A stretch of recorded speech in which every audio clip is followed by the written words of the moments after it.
আজকে আমি বানাচ্ছি সাবুর খিচুড়ি। একাদশীর জন্য সাবুর খিচুড়ি বানাচ্ছি। এখানে আছে গাজর, আলু আর ফুলকপি, লঙ্কা দিয়ে ভেজে নিচ্ছি। হাত ফোড়াতে বাদাম ভেজে নিয়েছিলাম কড়াইয়ে, তারপর হচ্ছে মেশিনে পেস্ট করে নিলাম। আর সাবুটাকে 10 মিনিট ভিজিয়ে রেখেছিলাম। আর এটা জল ঝরে শুকোতে দিয়েছি, ঝরঝরা হবে, তাহলে ঝরঝরা হবে, সাবুটা ঝরঝরা হবে, ভালো। বাদাম পেস্ট করে দিলাম, ছন্দক লবণ দিলাম, বাদাম যেটা মিক্সিতে পেস্ট করে দিলাম সেটা দিলাম, ছন্দক লবণ দিলাম, গোলমরিচের গুঁড়ো দিলাম, মেথি দিচ্ছি, কাস্টুরি মেথি, এটা একটু ভালো লাগে,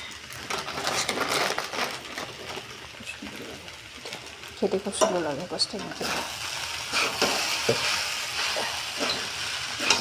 ঝরঝরা হয়েছে সুন্দর।